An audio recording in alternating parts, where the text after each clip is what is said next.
with me tonight. I'm going to go ahead and turn my record on. There it goes, and share my screen. Glad to see everybody. Our week one activities on discussion board. I've been reading your submissions, and you're doing a wonderful job. Wonderful job. On that facilities walkthrough, we have one submission, and I won't call anybody out because I don't want to create a problem with them and their administration. But, well, I tell you what, it scares me when kids have to walk through traffic. We didn't used to have to worry about those things because parents put their kids on the bus every day and send them to school. But now seems like, and you'd think that they'd get out of the habit of doing that once their kids are no longer in the primary grades. But shoot, looks to me like there's as many cars at the middle school as there is at the elementary school. And a lot of schools, the old time schools, if they've been there for a while, especially if they share campuses, were never designed to have all that car traffic. And that's one of those things that, you know, that really concerns me.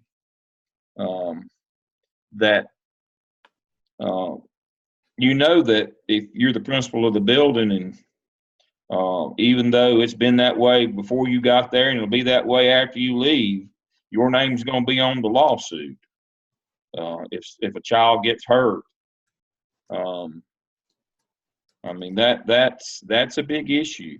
That's one of those things that, you know, even if it'd been going on forever, you know, I'd request if I became the principal in a school like that, and of course you're going to be an AP first, but even if it'd been going on for 40 years, when I became principal, that'd be one of those things that I'd get on the record right away that I'd like to have a traffic study, or somebody from the central office, transportation director, DOT, or somebody.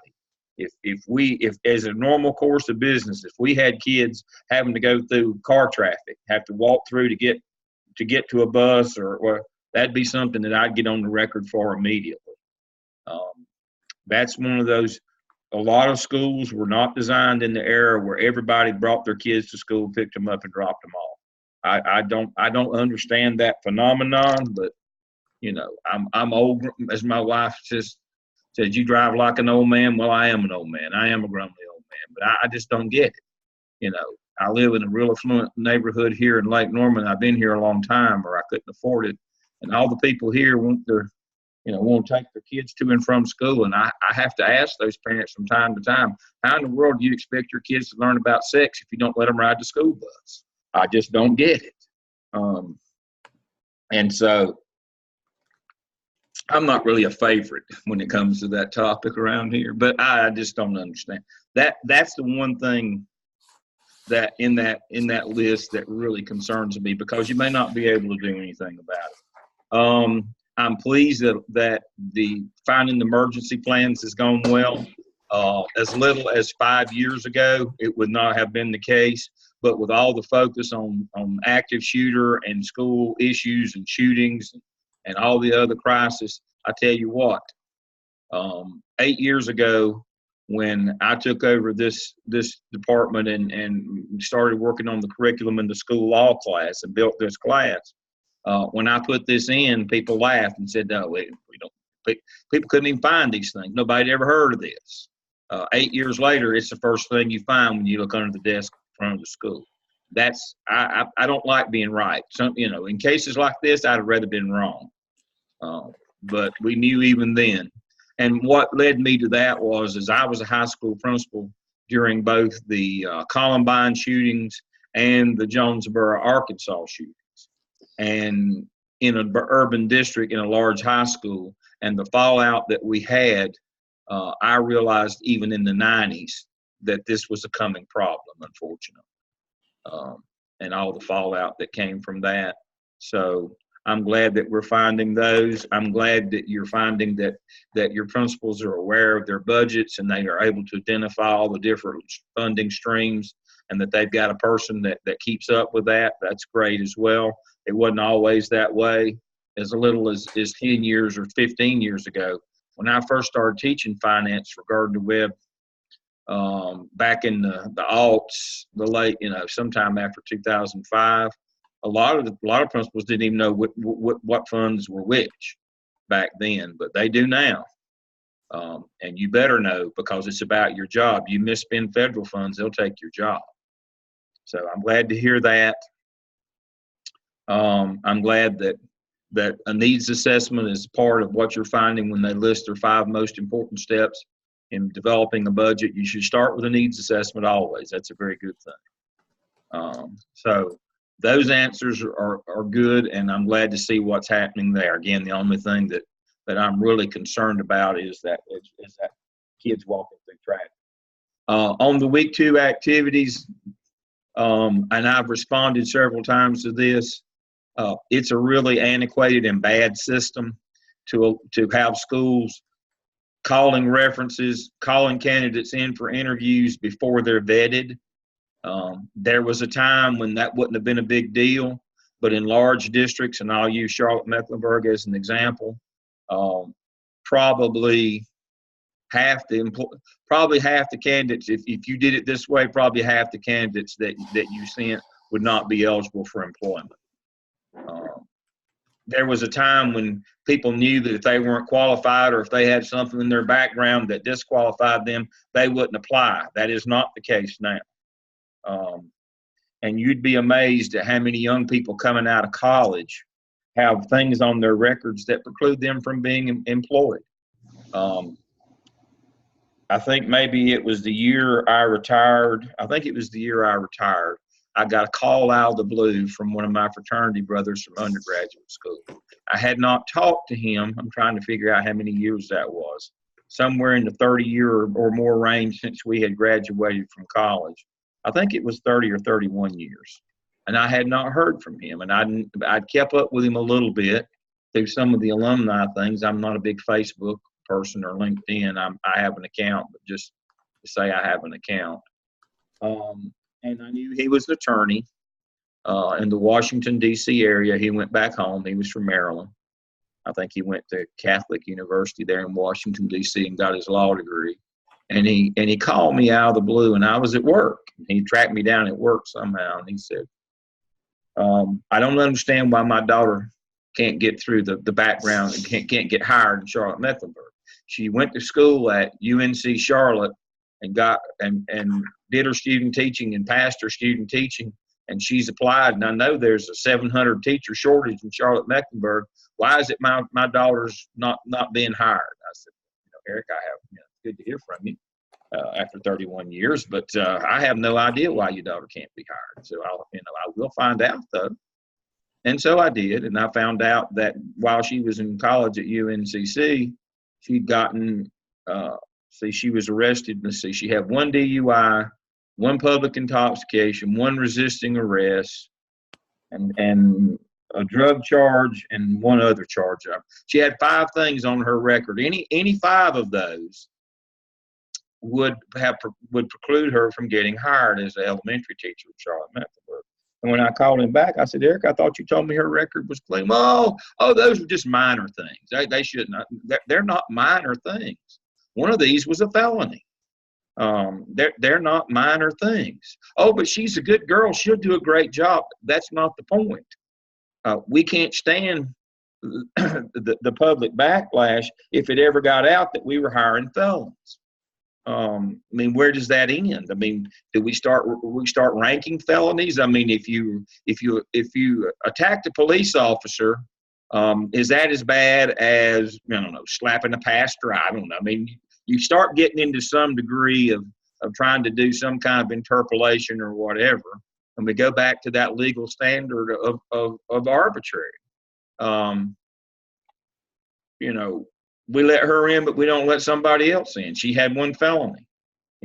Who's to say that somebody else that wants a job, that they don't have a felony? And so, but what I would tend to find is that a more efficient system, and of course you say, Dale, why are you harping on this? And it's a central office. But a more efficient system might be, is that you only get vetted candidates. They've already been through the background check before you get them. that would be something going forward in our business. I would think to become a constant in even the smaller districts. I understand that you can't spend a lot of money, that basically what they're trying to do is save money on background checks. So what they're having you do is weed through all the candidates, spend all your time at the school building, figure out who to background check, and then just do a background check on just, the ones that get recommended. Except the folks in HR need to be spending their time, not your time. If you're in a school that has any kind of turnover at all, you can waste a tremendous amount of time in hiring, especially if you have to take calls and people just dropping by with resumes. That's one thing. I worked in 4 districts in my career. That's one thing about working in larger districts that I appreciated. We didn't take drop-ins. We didn't accept applications. We didn't interview anybody that wasn't already vetted and couldn't be hired. And it saved us a tremendous amount of time. When I worked in a couple of low wealth districts, I seemed to spend half, even though there wasn't a lot of turnover, I seemed to spend half my time trying to, going through the process because HR didn't do any of that. That speaks to your inability to get in the classroom and do instructional supervision. That's my argument. The thing that always suffers when you're doing HR's work is you just can't find the time to get in the rooms. And you folks are all instructional people. You know that if you can't get in the rooms and supervise instruction, things are not going to go well for you. And so that's my argument. I mean, it's not like we can cancel lunch or bus duty or those kinds of things. Those things are going to happen every day. So what always suffers when we're working HR, there's a direct correlation. Every minute we spend on HR tends to come out of classroom supervision. That's just the nature of the business. And so when people talk about management functions, this is one of those management functions that can eat up the time that you need to be in your classrooms, monitoring, supervising, planning instruction.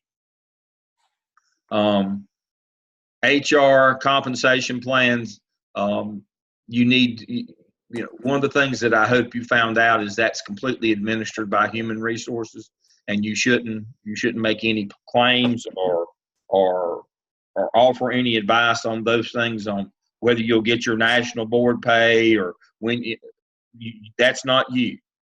That doesn't happen at the school level, and so that's what I hope you figured out on that. Some of you have gotten to week 3. Let me quickly cover that. I'm glad that you're finding that most of your schools, if not fully implementing MTSS, are moving toward MTSS. The thing to remember about that, there's official 90-day process, but then can be up to a 90-day process before that. I noticed some of you, it was 12 weeks. That's the 90-day. Some of you are doing 1 intervention, some are doing 2. You need to figure out what's going on, what the standard is in your district, and make sure that your school is following that standard. Everybody follows the federal 90-day process. MTSS is the 90 days prior to that, as I explained before. And please remember, and the reason why this is so important to make sure that your school is following the district plan, is that by state designation, the intervention team and that provides MTSS is what's known as a school-based committee. Principals are in charge of school-based committees. If something goes wrong, you'll lose your job. If something goes wrong in EC, there's an EC department chair. There's usually a compliance technician. There's several layers in EC. It won't reflect well on you as a principal, but it does. You're not in the direct line of accountability if something goes wrong with head count in EC. If something goes wrong with MTSS and the referral, the intervention process, that comes back to your office solely. Usually your EC person is a part of the intervention team, but they are not in charge. They are not responsible. That would be you. You better know how that thing works in theory and in practice, because that's part of due process. Again, substantive and procedural. What are they supposed to get? What do we get? What do we give them? They have due process rights on MTSS.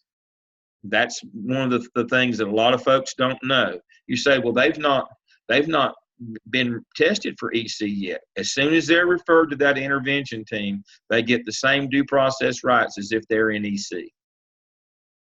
But it's not up to EC to make sure they get them. It's up to you.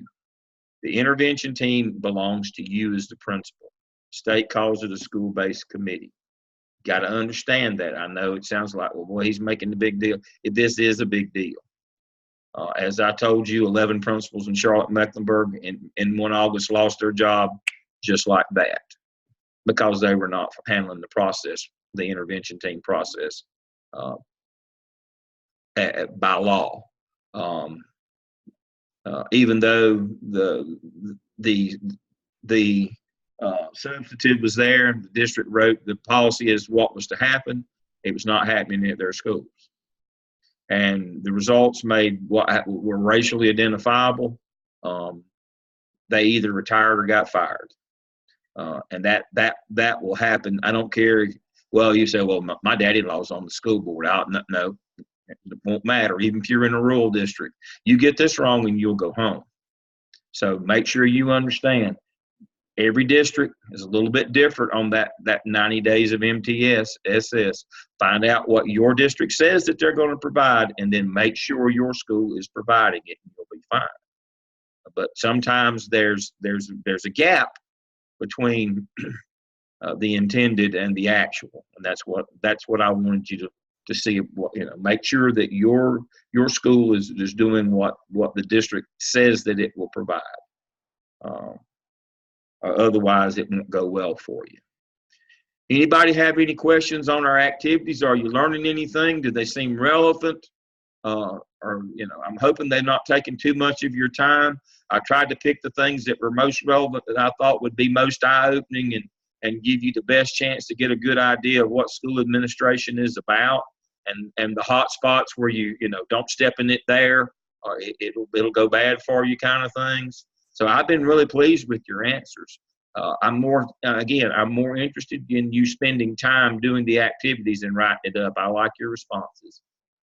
They are appropriate. Just, what did you learn? Kind of tell me how it went. So I've been very pleased with those. Your evidence artifacts, some of you are turning in your OMAs. They've been good so far. I'm very pleased with that. I have no complaint. Now remember, I don't have time limits on the drop boxes or any of that. So the turn-ins are just suggested in order to try to keep you on track on pacing. Do them when you need to. I trust that you'll get them done on time. I'm not going to send you emails. Hey, you missed a turn-in. The turn-ins are just as a pacing guide. So the information that I've gotten so far has been good. I've been pleased with those.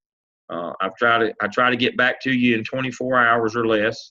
I don't think I've gotten outside of that time frame so far. I try to do same-day service if I can. I've been real involved this past week I did 3 Zooms as department chair. I had some things to do, but I don't think we got outside the 24 hours. But if you don't hear from me within 24 hours, email me. Hopefully I'll get to you in 12. All right. Questions, comments? Anything before we go on and start on these case studies? Everybody's, if you're not happy, you're at least not mad yet. Good. So far, everything good. No, good. Well, thank you. All right, so let's look at case study 1. And thank you for those who sent me your presentations today. I really enjoyed reading those. And I'm looking forward to tonight. So, will cheating strike Bobby out? This is supposed to be a fairly simple one, but again, it speaks to where we start in 6.0. When we start folks in this program track, one of the first things, of course, we do is due process, substantive procedural, arbitrary and capricious, but we also do the ethical paradigm. That's one of the things. And so that's why I like this case study. It hits all those things in one case study. This would normally be a several-week lesson that we do when we start folks out in 601. And I know this is the 603 part, but I told Dr. Laws that I'd cover this part and it would be easier for me to hit it in 603. But we're supposed to do a module with you on the ethical paradigm. So this was it. So hopefully it made sense to you that we did this first. All right. Which group's going to go first, and who's going to be in charge? Whose screen are we going to view? We'd be happy to go first. All right. So Patricia, are you going to be the host and show your screen? Yes. All right. Are we missing somebody tonight? Is there anybody that couldn't get in, you think? I sent the email to all 11.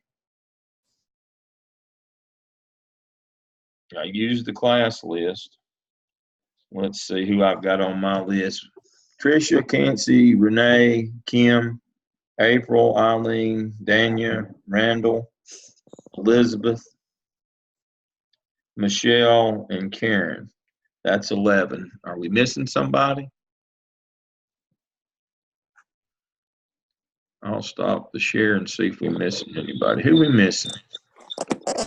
1, 2, 3, 4, 5, 6, 7, 8, 9, 10. We're missing more. Are we missing Elizabeth? Where is she? We are. Elizabeth said isn't she coming back from San Diego? Okay, that's what She's it was. supposed to be on her way back here anytime. Right. Yeah. She said she might be Make late sure signing in. I've double checked because she got entered late into the class. I went back into Web Connect and sent the email from there rather than quickly. That's attached to the class to make sure that's attached to the banner to make sure that she'd get noticed, so that everybody'd get it. So that's good there. All right.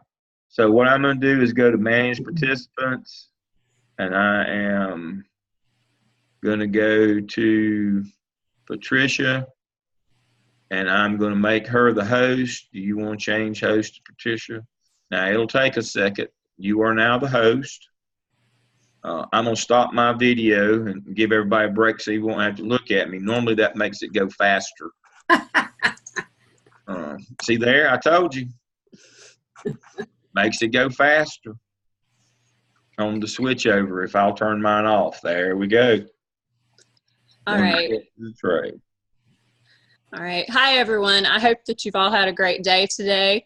We're going to get started with case study 1, which is about Bobby, of course, and this ethical dilemma for our principal.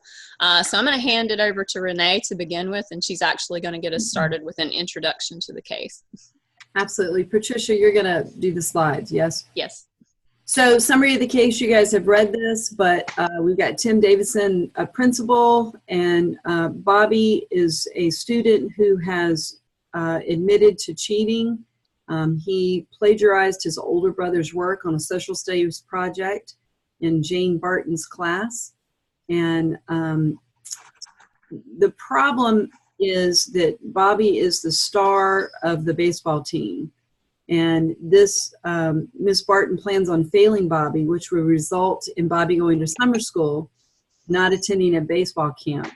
Now, the principal has already called the superintendent, who has offered him a warning because Bobby's uncle, Mr. Michaels, is on the Board of Education. He financially underwrites the baseball camp. So kind of a sticky situation. That's the background, the summary of the case.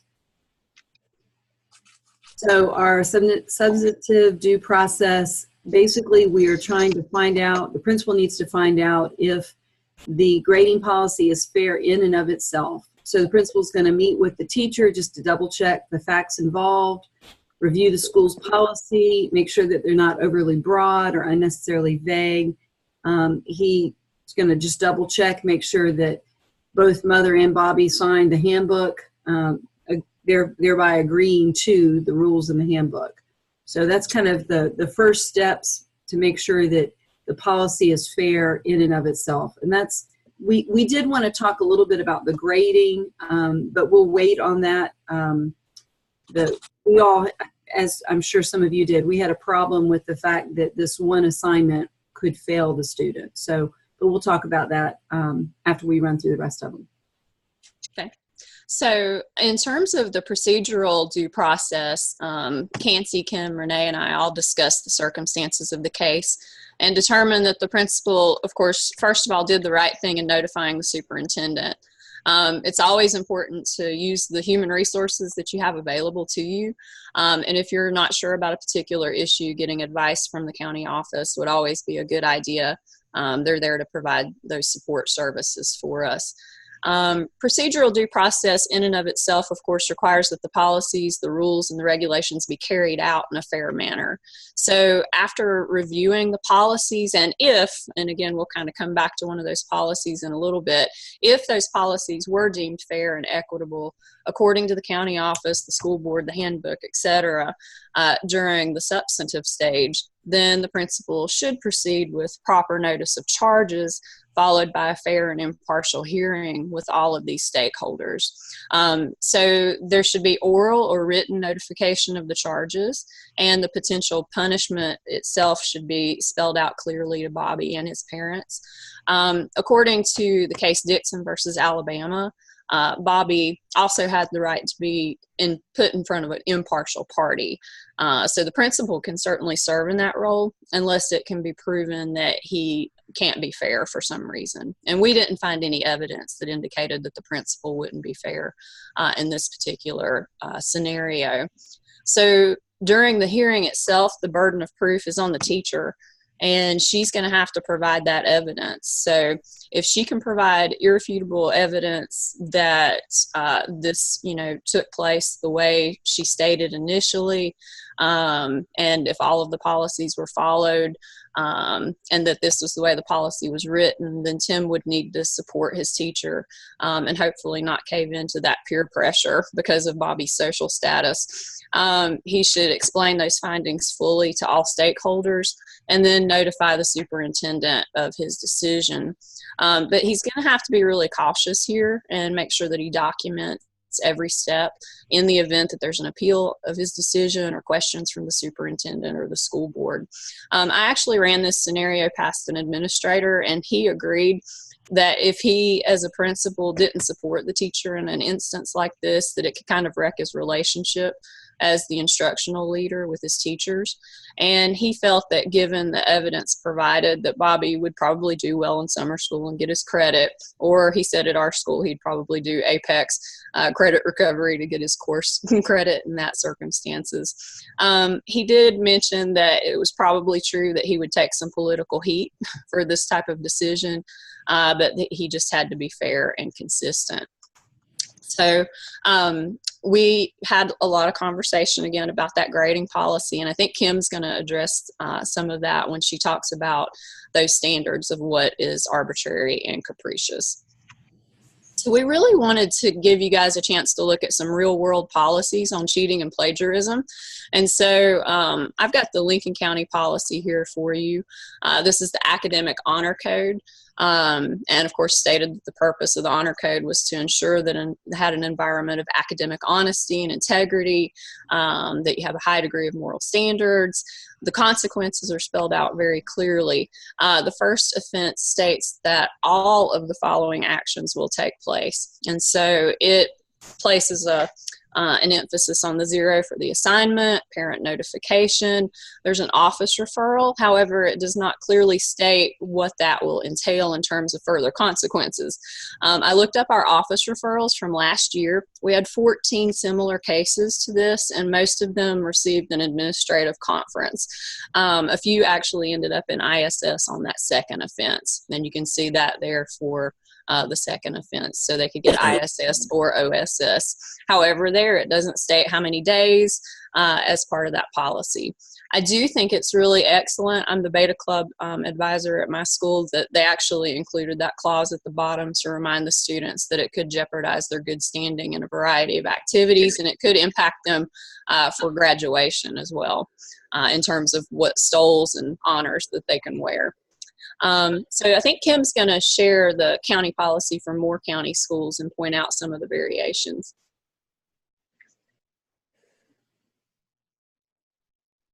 Kim? Is Kim with us? I wanted to. Yeah, sorry. I had to get unmuted. Okay. Yeah. So some of the things that I noticed about our policy is it's pretty elastic. It does leave quite a bit of room for different types of interpretation. It does do a good job of, or I thought, of giving basically a definition of what certain things are, falsification, plagiarism, cheating, that kind of thing. But then in the consequences, I think that's where it's pretty elastic. Being a middle school teacher, I thought I really honestly hadn't really looked at this much. If a kid tries to turn in something that they didn't do, I make them do it. But so in school disciplinary action, so ISS or up to 5 days OSS for middle school. But it does say a possible 0 credit on the assignment. So I noticed that was a possible 0 for every level. And then just an escalation of the ISS or OSS time. Okay, and then Cancie's got some policy information from the Spartanburg School District 1. It took me a while to find our actual school board policy, and it talks about cheating on exams or classroom assignments, and then down for the reprimands, it was not as clear on what could be done. It just had that could be a verbal reprimand, withdrawal privileges, demerits, detention, corporal punishment, or suspension, or other sanctions above approved by the board. But it didn't say anything about getting a 0 or redoing the work or anything of that nature. Okay. So we've been talking a lot. We'd like to hear from you guys. I'm going to turn this over to Kim because she's going to move into the arbitrary and capricious section. But hopefully you guys will have a few comments on the following questions. So what are some of the best practices at your school site that might have saved Ms. Barton and Mr. Davidson from being in this situation?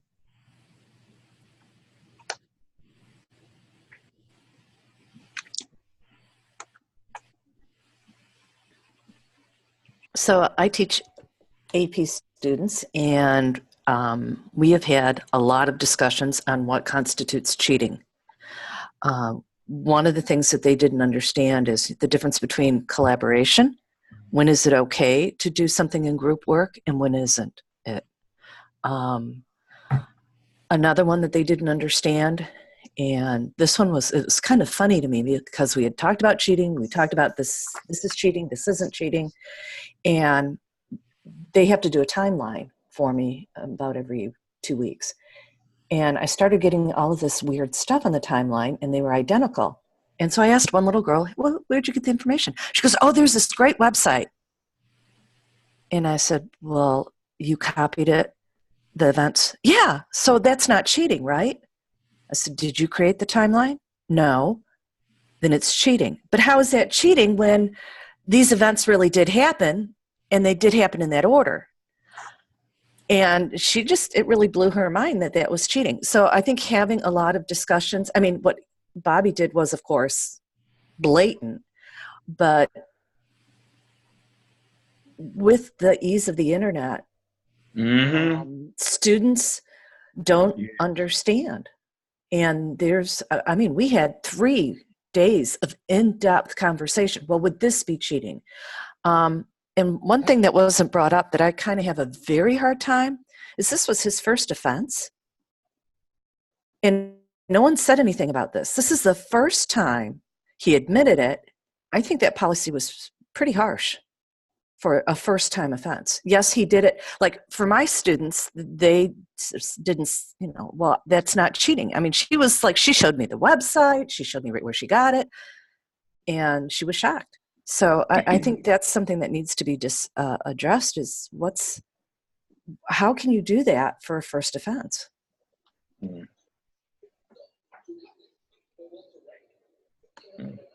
I know we have similar policies like what y'all showed up on the screen, but I think one thing with us is that as a 6th grade team, we weight our assignments. And I have an issue with how much that project counted.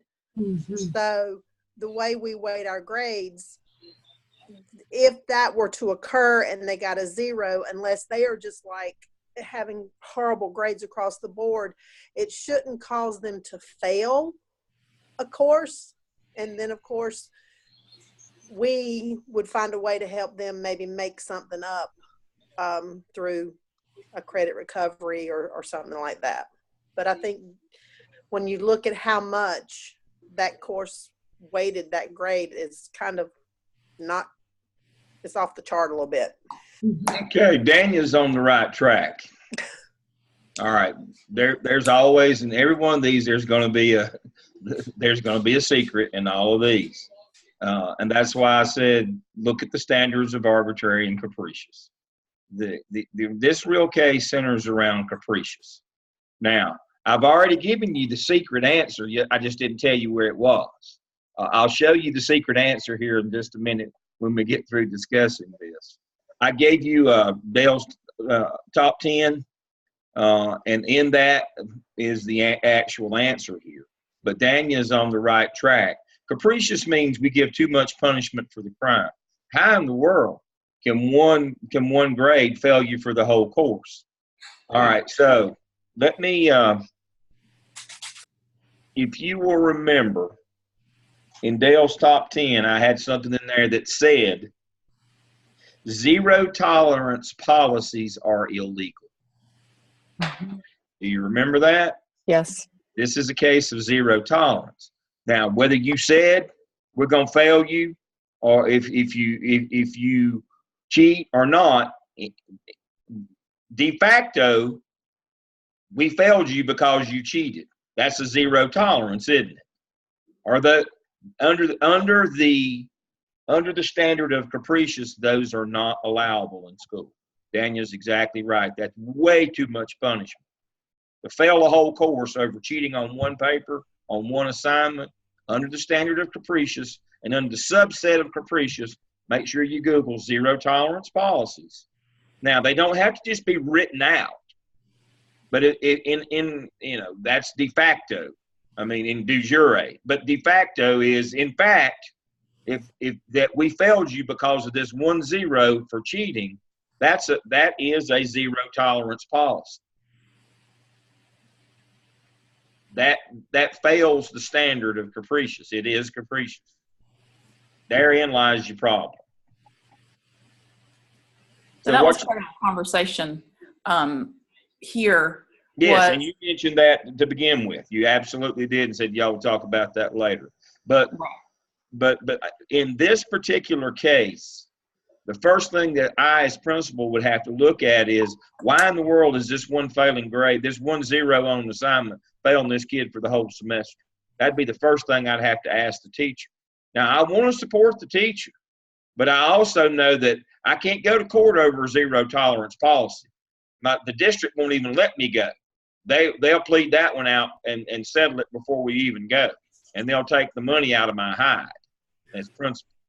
It will not go well for me, because we all know zero tolerance is not legal. It fails the standard and meets the standard of being capricious. It's too much punishment for the crime. Do you realize that we don't even allow anymore, no matter how heinous the crime, we no longer allow expulsion of students. We only allow exclusion for 1 year, and they can apply to come back no matter what they've done. And that's in order to get underneath that capricious standard. If you shoot the teacher, we can't kick you out forever. And that's because zero tolerance policies are not legal. So in this case, y'all have done an excellent job. You've gone through all the steps and do those things. And this is what you would do in a case like this. But the bell that would go off for me as principal is, wait a minute. You're going to fail him for the whole semester or for the whole year, and that's going to put him in summer school and going to do all these things. Has cheating been a problem all year long with this kid? Is he not doing it? How is it this one assignment is failing this kid for the whole year? We need to look at your point structure of your class. How in the world could that be? So it's not arbitrary. I mean, it wasn't like you just singled Bobby out at random, but it is capricious. Zero tolerance is not legal. make sure you Google that one. So that's what scares me on this one. Yep, capricious. So the ethical paradigm, you have met that by going through all the steps, and I'm glad to see that. And you didn't just cave in because his uncle's on the school board or whatever. You know, you're doing that. But the ethical paradigm of justice, not just for the teacher in the school, but for the kid, just doesn't seem right, does it, Daniel? Daniel just said it perfectly. It just doesn't seem right. It just doesn't. I mean, what, you know, and that should trigger the ethical, that ethic of justice in you, whether you're a school administrator or not. There's just something about that just don't seem to be ethical. It just doesn't seem to be fair. I mean, it should ring a bell with you that, doggone, we're gonna fail a kid for 1-0. Are we failing him because he cheated and it made us mad? I mean, when we factor in the 0, does that really put him, you know, make him have to fail for the year? I mean, something about that just doesn't seem like there's justice in that. Just doesn't seem fair. And that should have triggered that. And then you go to your standard of capricious. Part of capricious is 0 tolerance. And it would be ding, ding, ding, ding. You know, we need to look at this. And yes, you're right. Sometimes we allow kids to make things up. We drop the lowest grade, you know, all those kinds of things. All of that is in there. One of the things that we've noticed with our beginning master students, to your point about students don't know how to use the internet properly and copy other people's work, we make them put all their work through Turnitin, and so that they cite the references where they got the work. Because again, some of these masters people that we have are young, in their 20s, and they've grown up with Google and the internet, and they don't make, if it's out there that they think it's available, doesn't matter that somebody else's work.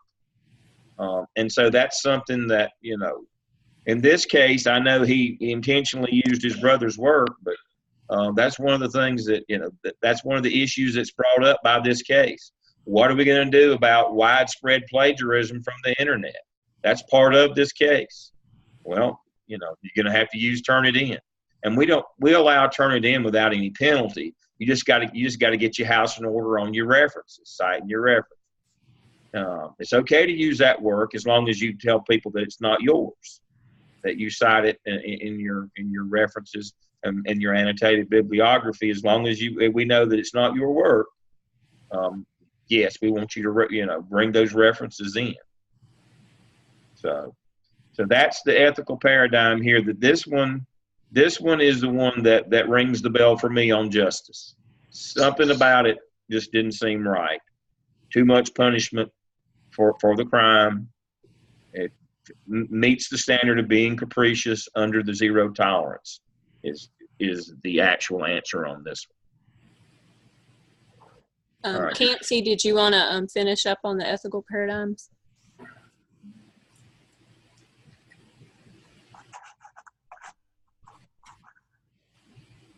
I'm good. Okay. You're good. You had a few more slides, Kansi, if you wanted to.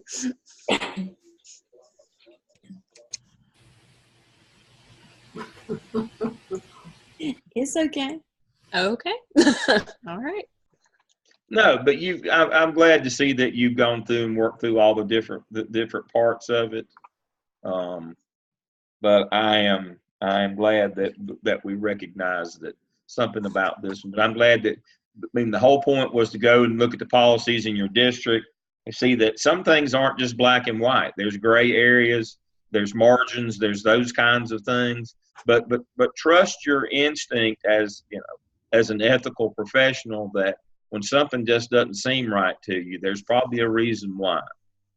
You know, I don't mean to be ugly, but you're not beginners. You've been in the business a while. It's not your first day. Trust trust your ethical code and moral code, you know, about what's right and wrong, and let it be your guide in your ethical paradigm.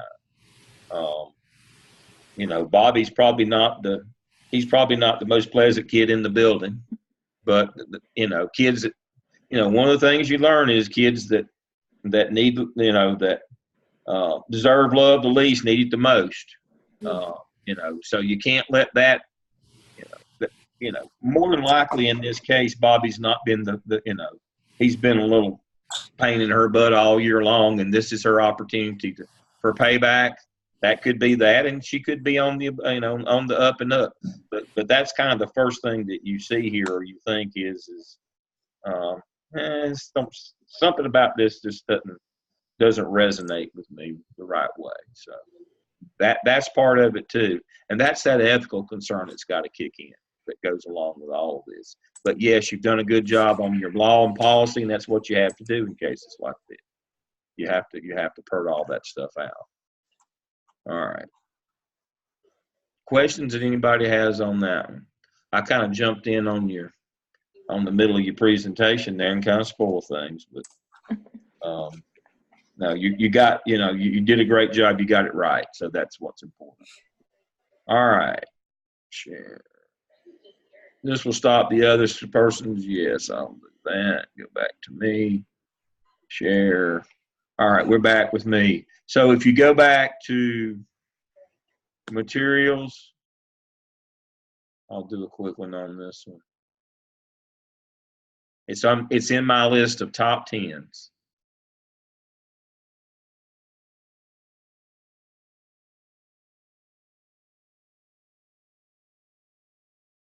Right there. It's number 6 on my top 10 list.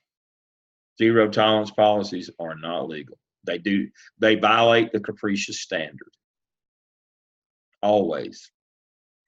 You can't win that one. Your district won't let you even go to court on that one. You will not get to court on that because they know that's an automatic loser. The ADA that has to handle that will ask you, are you crazy? Your associate general counsel or your general counsel will give you the high sign on that. Nah, you can't do that. All right, so that's where it is, right there. Okie dokie. All right. Who's going to be next in the hit parade? We'd like to go next, if that's okay. All right, who's going to be the person? I will do it. This is April. I thought that was you, April. There we are. Look at there. Yes, I want to change, and I'm going to.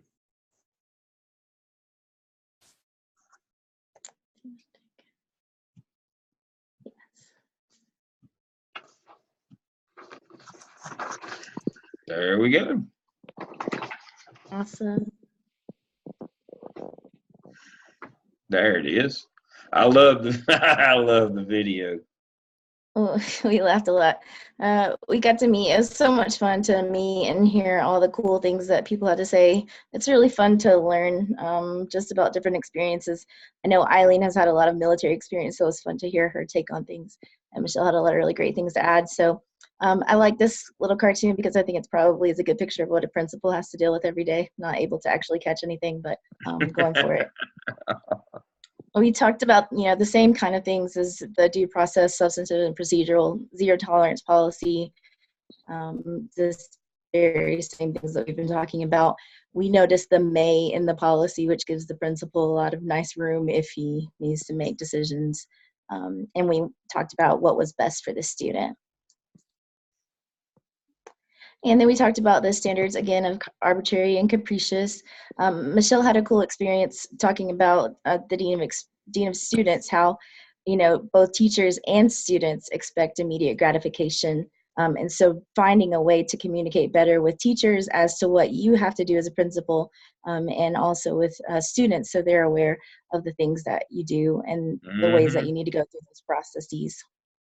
And so I'm going to hand it over to Michelle, and she's going to address two of the four ethical paradigms as they relate to the case.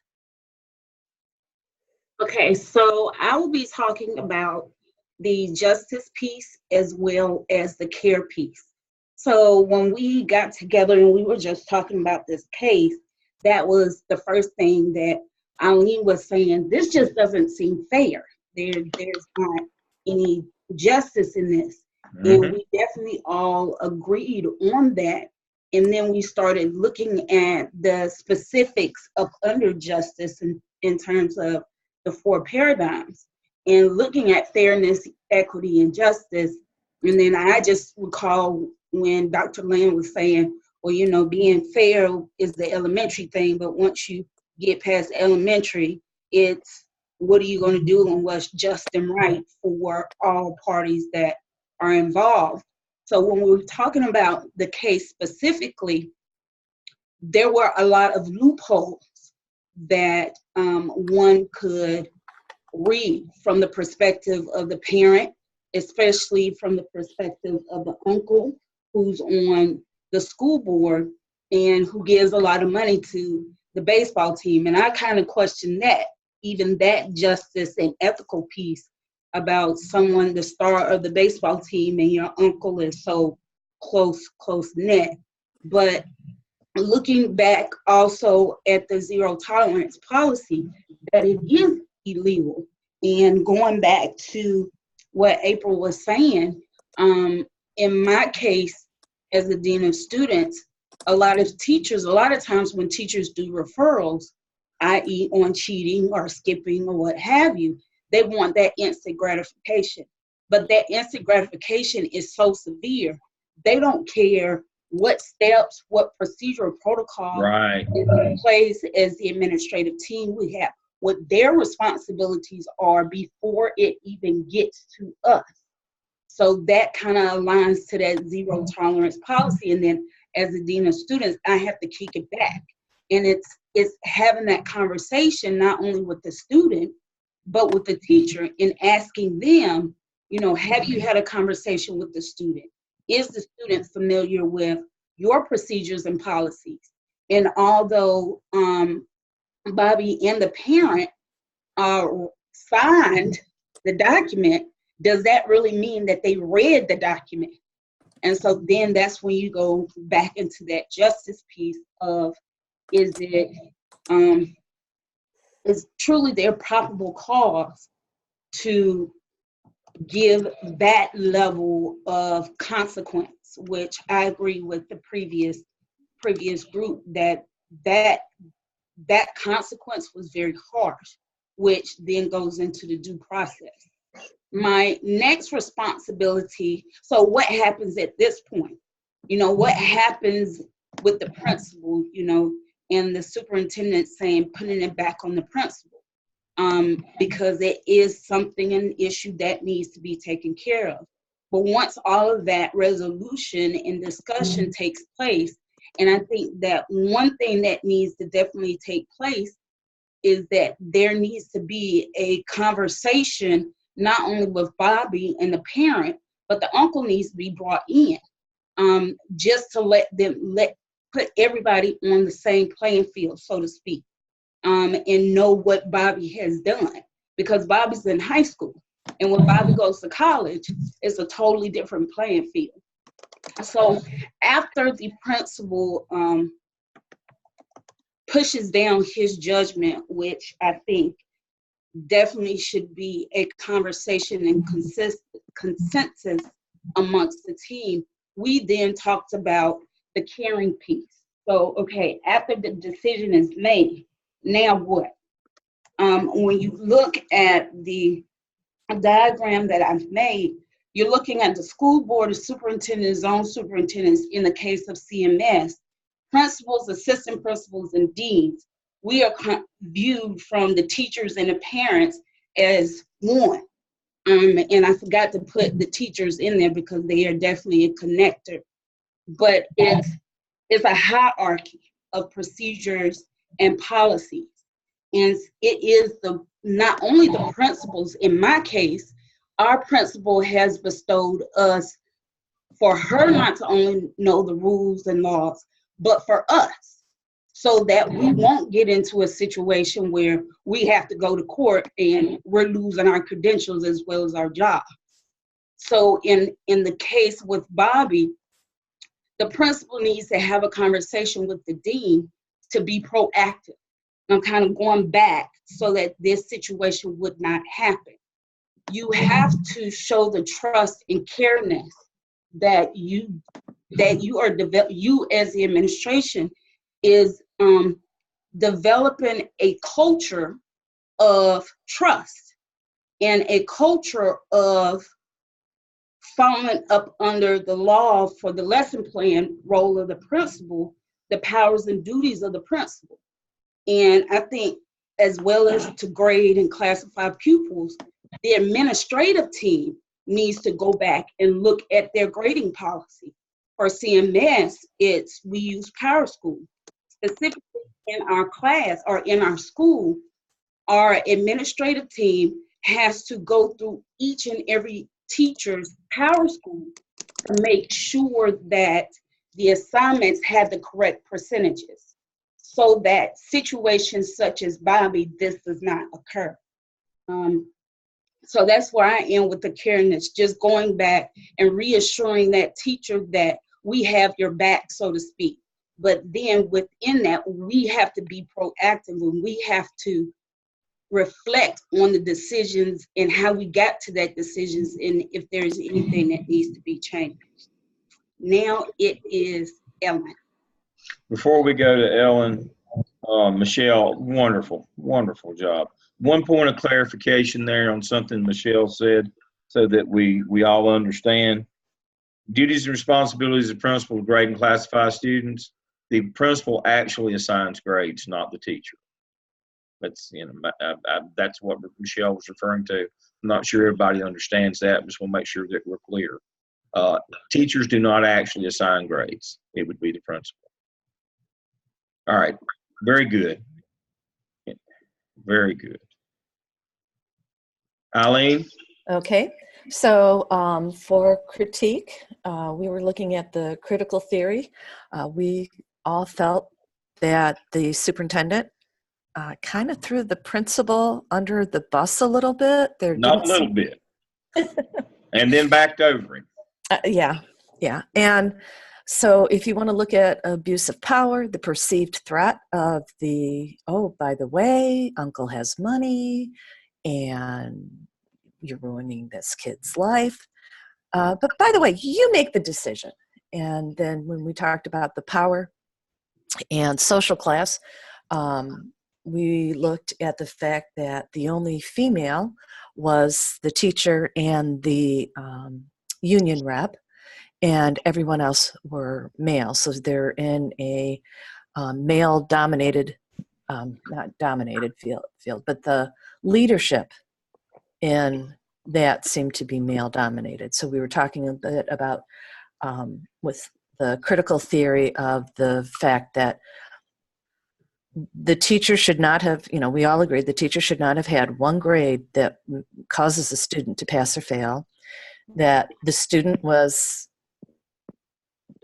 seemed very remorseful, very open and honest. I did this, first offense.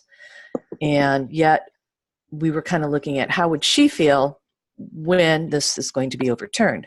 There wasn't, there wasn't anything in the report about any conversations that anybody had about cheating and what that looked like. And there was no conversation at all or leadership even from the principal and the superintendent on what cheating looks like, and especially like we had talked earlier with the web. And one of the other things we talked to is they're high school students. They are still children. They are still, if you look at the emotional intelligence of a high school student, their impulse controls, part of their brain is not fully developed. So they're at a critical age in their life where disastrous decisions can ruin them for life, and yet they don't have that impulse control.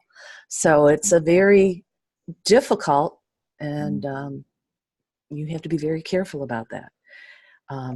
So that was kind of what we came up with that. And then profession. Let's look at that.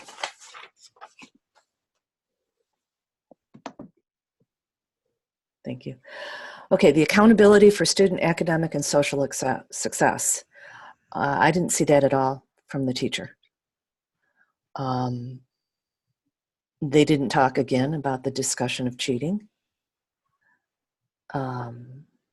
Transparency, even the legal consequences as a professional, as being the instructional leader of the classroom.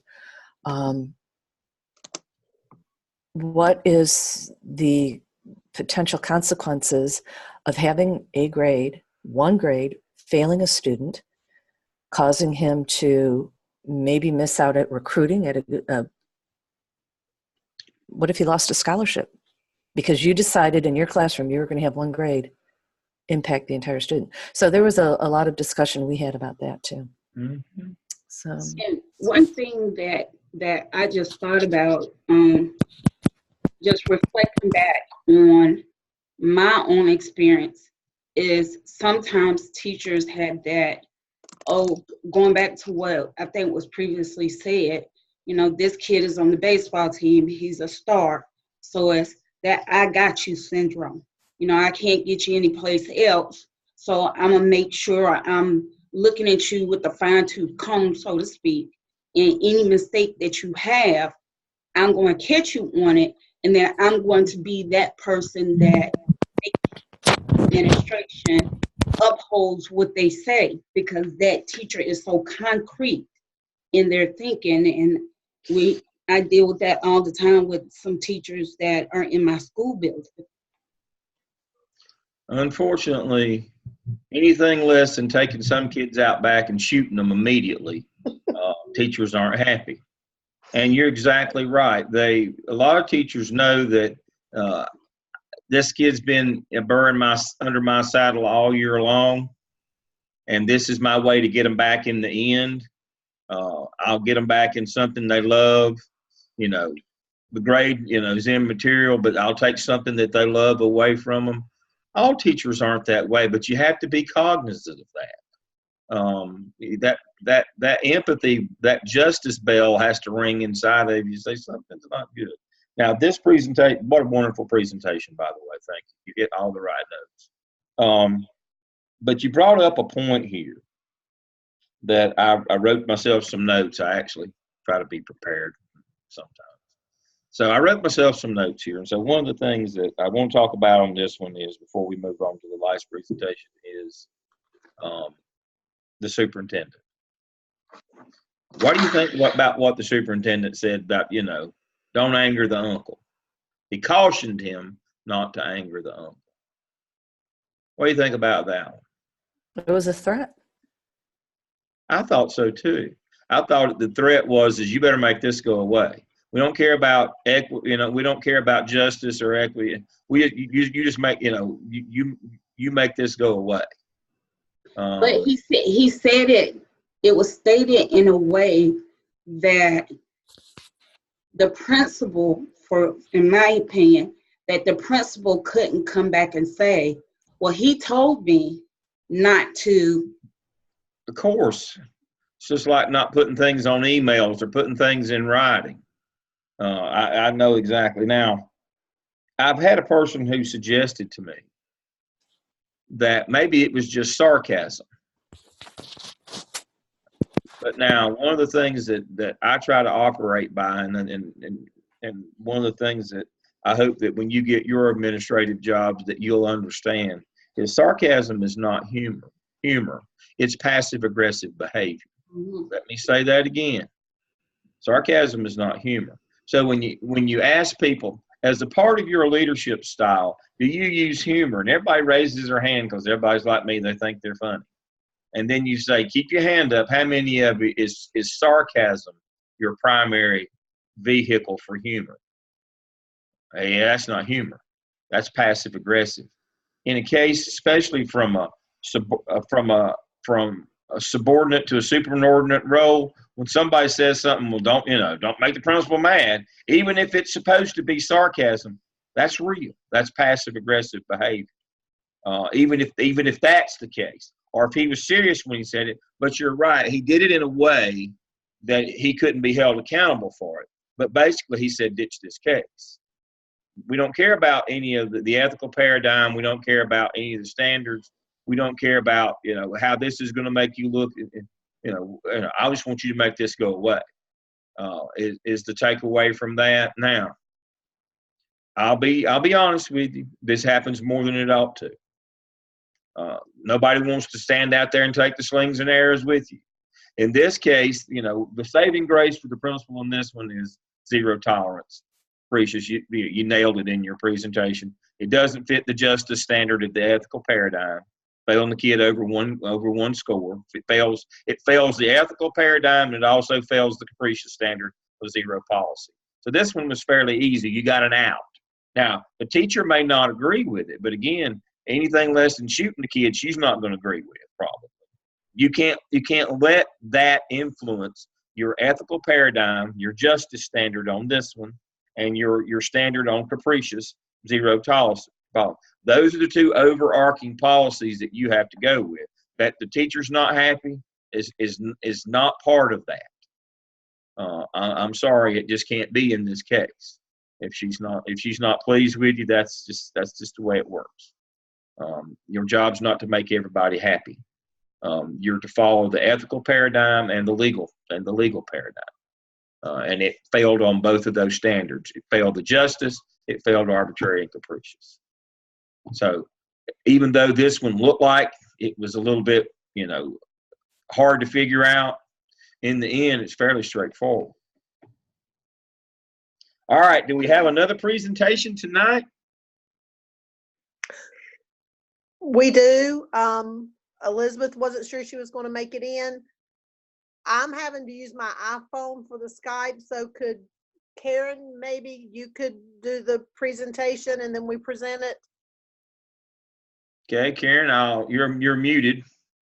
Do you want me to share it? Is that what you're asking me to do? Yes, because I've got it on my computer, but I'm having to use my iPhone to communicate because my iPad was Can you dying. see it? Yes, we can. I can. Okay. Excellent. All right. I'm sharing. Daniel, you want to start us off?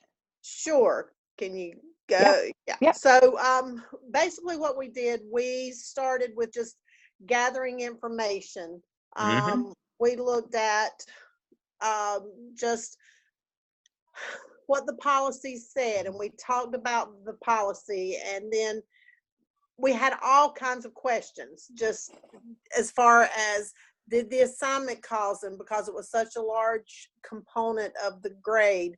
Then we talked about if missing the tournament was a result of a scheduling conflict or summer school or just all kinds of information we just kind of threw out on the table to dig through. And then we went into the terminology of things. What is substantive and procedural? Due process, what does that imply? What does each mean according to the authors of the book?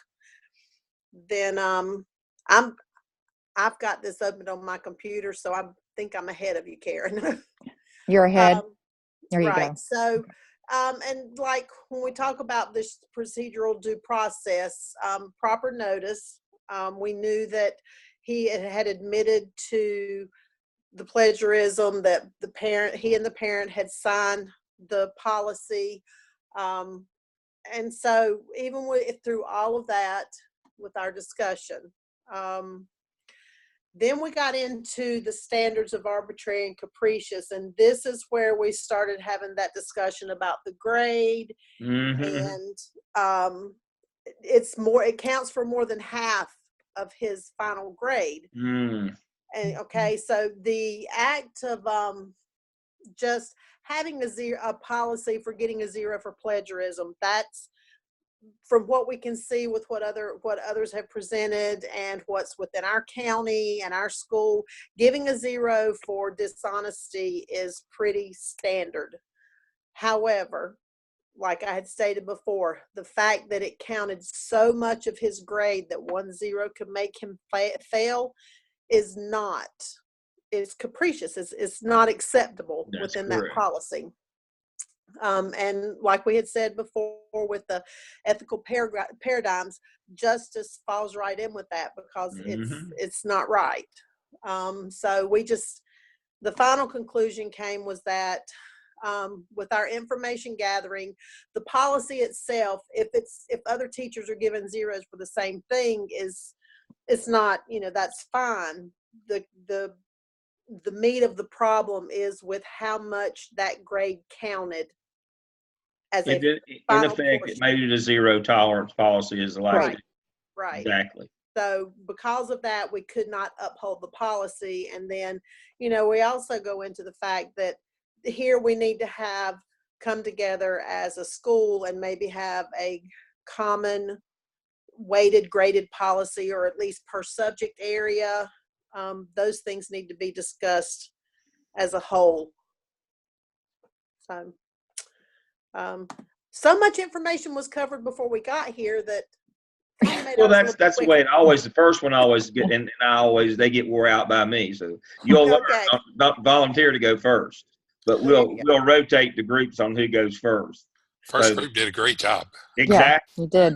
They did, and so but that's the way it will always be. We won't just take all the time just because we have it. The first one we'll spend the most time as we go through it. But I did want to add real quick, we didn't put this on the slide, but I looked up our GCS cheating policy, and they have a little sentence there that says may be allowed opportunity to redo assignment. Yeah, exactly. And so you go from redoing assignment to failing the whole course. Right. That's a little much. That's just a little much. Again, excellent job by all three groups. Michelle, and you hit upon some things that large districts, I'm glad that that group brought in that hierarchy of all the different moving parts. This seemed like a small town kind of thing where it's just the principal and the superintendent.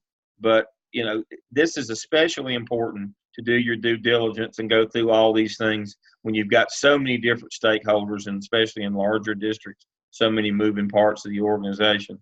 But again, in the end, this one violates the justice standard of the ethical paradigm. It also violates the capricious standard because, in fact, it is a zero tolerance policy. If you make him fail the grade over this one grade, that's not legal.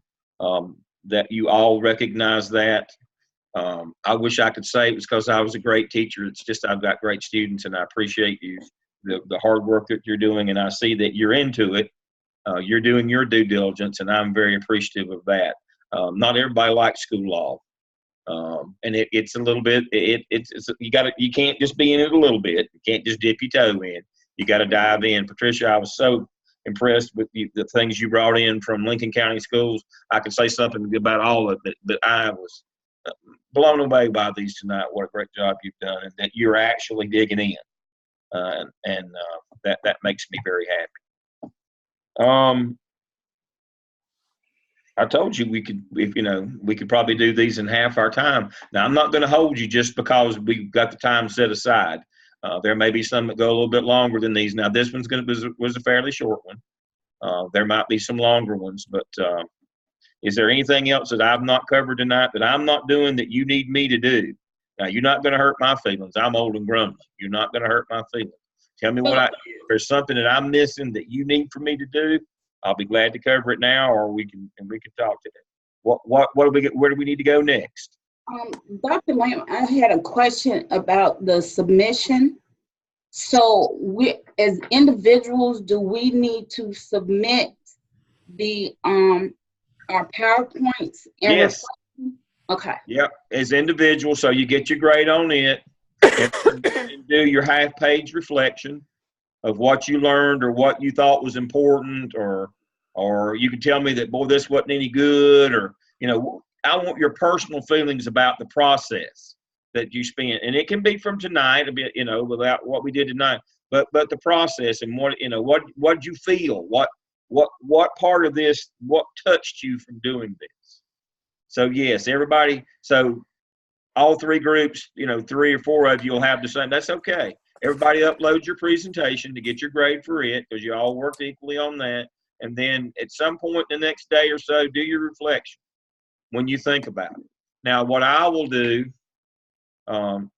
we need to make me the host again, reclaim host.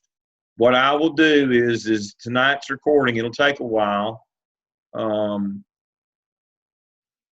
But what I will do, let me see. It'll take a minute. View options. Dr. Lamb, is Yeah. this something that we need to post in Task Stream? No. This is all in Blackboard. That's why I'm gonna go to the shell right now. Okay. Let me get back where to let me. I am the host. All right, and I need to go back. Okay, I'm the host now, and so I need to do share. Okay, and go back. That's what I'm gonna do right now. No, the only thing that goes, we won't do task string toward the end of our time together. I actually was working on building that with Seth today. I'm gonna take. That's good. That's good. I'm glad you reminded me. What you're gonna do is you come to case study 1 and drop in your group presentation here and your reflection right there, and I will upload and move it to the top. Tonight's video will be found right here. Everybody was with us, but if you'd like to go back and see some part of it, or if Elizabeth wants to view it, I'll put the case study. I'll put the video here every time, but every case study you just drop them in here, and then Maxwell assignments for when we get to those the next time we're together. I've got the Dropbox for them, and of course you're doing your discussion boards, and then when we finish the OMA Turnitin check to make sure that it's not going to blow up task string, you will just drop in your OMA and then later on your app cell into task stream. We're creating a new DRF with those 4 other evidence you've already done, FC, whatever, we can look at that. So these are the 4 that so double check me on this to make sure I've got it right. Let me see, I'm gonna have to leave this and go over here, go to Chrome and open task string. So I'm gonna create a DRF, or actually I will design it and Seth will put it in, and he's going to do that in the next week or so. We sat down and did some work today, and so I got to look in. So to make sure that I am correct, that I don't do this wrong. I'm glad you reminded me of that, because I went in and looked today and had this planned and prepared.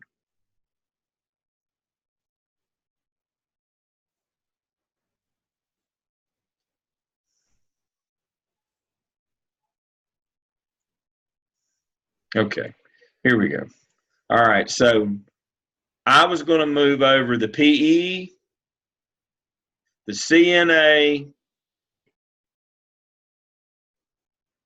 the PLP, and the FCEP. Those were your 4 major projects, right? Looks right. Yep. So Yes. those 4, along with these 2, make 6, and that's what it takes to get a license. That's why we're having you do 2. Y'all have already done 4. Takes 2 more. One of them has to be a law one, and one has to be an instructional one. So we're doing the app cell and the OMA. To put with these 4, you're golden. So I was right when I looked at that. So that's good. So the only thing, I'm going to give you a DRF, and it's just going to have 6 boxes. You'll re-upload again your PLCP, PE, FCEP, and CNA. You'll just upload previous copies of those along with your OMA and your app cell. I'll score the first 4 as accomplished, since they obviously are, and then you'll get your score. And as long as you get a proficiency score on the OMA and the app cell, and the work I've seen so far is well beyond proficiency. You just got to have these 6 items. We submit these to the state, and you get your license. So you've already done your clinical experience. I saw you've already done that. You've done your CITI. You've got a log of clinical experiences. The state requires one of those. It's already in there. The only thing that you're missing is 2 evidences, and that's what we're having you do. We're not having you do anything other than whatever the 2 things you're missing. And again, those will go in a little bit later. He should have this done in another week. He's got to do some other things before he can do this, but that's our plan. We met today. We'll have that done. You know that we are able to access those now. If you go to TaskStream and log in and go all the way down to the bottom, it'll say something about accessing archives. And if you click on that, and it's like highlighted yellow, but you've got to scroll down, then you can get to yours now. So rather than wait for a week, for those of you that might need it for the OMA, you can download your stuff now. Yeah. Yeah, I went and met with him today to make sure that all that stuff that was available, and it was. And that's why he loaded these for me. When I went in there and tried that, I couldn't get it to pull up any in my. If you can't, make sure. Were you using Chrome? Yeah. Make sure you're using Chrome, and if you still can't do it, call Seth 3030 406 3030. I met with him today, and that was part of it, to make sure that y'all you could pull out. And what Eileen just described, he described to me that y'all could go in and pull your stuff out. So if there's a problem, give him a call. You might have to remind him, what you're talking about. But he's a pretty sharp young man. But yes, I went today to check to make sure that we could retrieve those 4, and that we'll take and build those into the. So don't get nervous if you see a new DRF come in. It's got 6 submissions. 4 of them are you just upload from before. And I'd get a little bit worried if I saw 6 and didn't realize it. So, Dr. Lamb, who caught the fact that all of us were just these 2 projects, these 2 evidences shy? Wow. We all need to take you out to dinner at the end of this class. Thank you so much. When I've explained to some of my coworkers that what we're doing, they're like, what? You only have to do 2? And so I quickly say, well, I did all the rest in my doctorate. But I mean, it's amazing. Thank you so much. Thank you for noticing. We've been working with folks in the EDCI for a while and putting them in our regular classes and making them do all 6. And I said, I don't understand why we're making them do all 6 when they've already done 4. Well, these are the only 2 that they actually need. And Dr. Bull, the dean, talks about it. He said it's the most amazing thing he ever seen. Said there's 4 people standing out in the hall. Of course, it was 4 old people in front of the restrooms because, we're old people. And they just, in front of the hallway, designed a whole new program based on, Dale said, we need to do something for these people.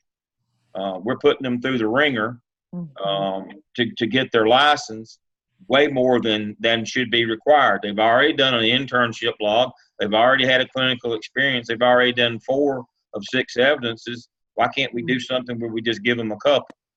Well, we appreciate that. If you would have said, hey, Renee, are you interested in the old program? You got to do 6 evidences and a clinical. It would have been, I'm done. No. I'm done. No, and that's why I felt, I guess probably one of the people y'all should thank the most is Andrea Anderson. What a great student she is, but she just did her, she just defended, but she was one of the folks who pointed that out. And she's very kind about it. She wasn't ugly.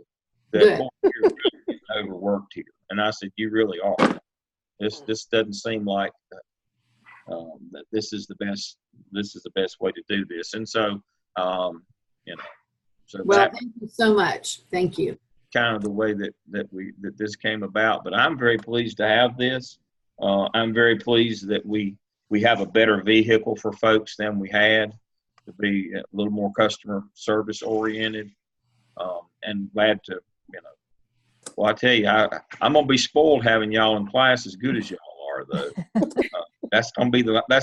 I'm really going to be disappointed when I have to teach 603 to the regulars again and tell them over the board and miss the point, and I'm having to sit here and beat my hands on the desk to remind them what the point is. Right. Well, I have to admit, whenever I was looking at the Blackboard posting, I was in my doctoral mindset, and I thought, okay, I've got to pull in 3 external sources, and give you a bibliography at the bottom. Oh, wait, no, I don't have to do that, do I? No. Thank you. No, don't have to do that.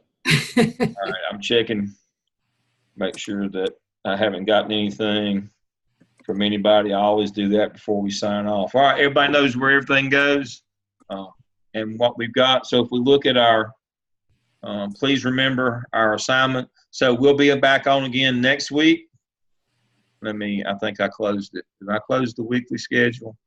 Let me go back to that again. I apologize for taking too long here. Come on and pop up for me. Where's our weekly schedule? There it comes. All right, so tonight's the 22nd. We did case study 1. Next week, we'll have case study 2. So we'll be back on again next week. A week from today, on the 29th, we'll have our case study 2. And then the following week, 3 and 4. And then for February 19th, if we're not behind, or if we don't have bad weather where we can't get together, we have power outages or people stranded or whatever, and we make it through, we'll take the 19th off. And then when we get together on the 23rd and 24th, we'll cover the M, we'll look at the OMA, and then at some point that morning, we'll start the presentations on Maxwell. We'll switch over, and then the next day, y'all will be with Dr. Laws, and then we'll do that. And then the next weekend, you'll be with him. So right now, y'all are doing so well, I don't see any need to come online on the 19th unless you want to, unless there's something you need me to cover. Unless we get jammed up with the weather and we can't come on the next 3 weeks. I think we're good so far. I'm very pleased with the discussion boards, the work. I don't want you to have to spend time. I'd rather you spend time working on your evidences than just coming online because we were supposed to come online. This is about what you learn, not about time. That's what I'm interested in. All right. Anybody have anything else for the good of the group before we go? How fast? Look at that. We did it in an hour and a half. I told you we could do this in an hour and a half. It's like I do for a living, isn't it? It's amazing. All right. I'll see y'all next Tuesday. If you need me, call me.